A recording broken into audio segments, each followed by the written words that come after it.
ihe gbasara okwu mmepe obodo na-adị n'ala Igbo. Ndị ejiri wee mara mmepe obodo na-anaghị ene gọọmenti etiti anya bụ ndị Igbo.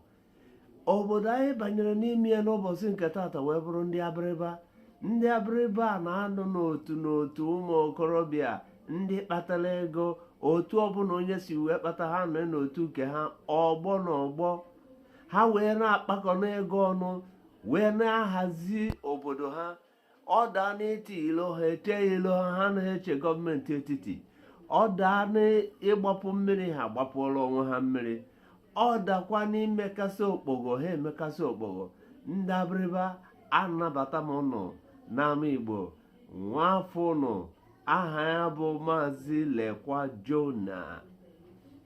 Anyị na-enọ n'ụbọchị nke taata wee na-akọtụrụ anyị obere ụbụbọ gbasara ndị abịrịba. Ndewonụ abịrịba kweenụ. Ihe dị celebrate ga-asa the new ones na Ghana.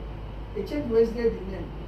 So which means the true custodians of the culture regarding to do the great thing now have sold out. Yeah. So that one is it borders on nonsensical issues. I see this group now, I call Obala age grade.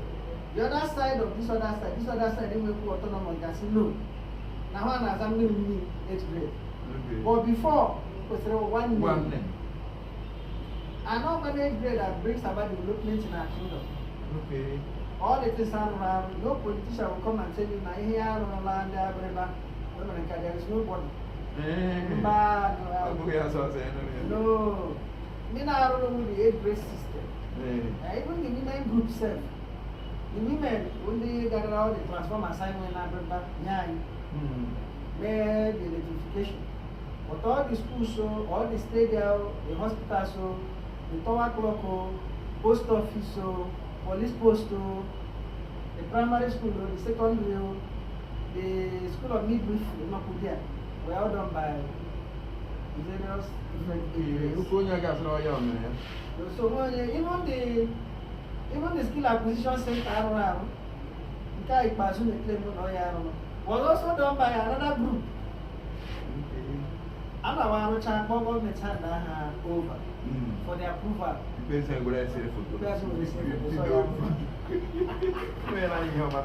The balls, all the balls, for all those places, was also done by a different set of people.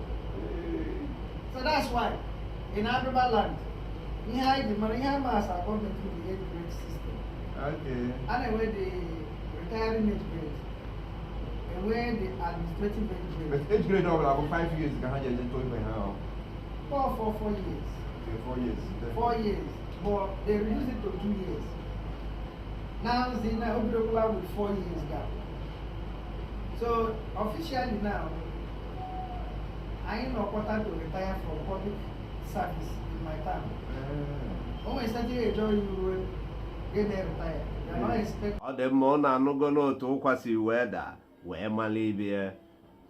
Ndị abịrịba ekene m ụnụ n'aha ọrụ obodo na-eno n'anya. Aha nka bụkwa Agụbụzọ n'oge ndị Igbo n'ama Igbo wee na-ekwupụta omenala na ihe dị iche iche ndị Igbo na-eme ji wee mara ha.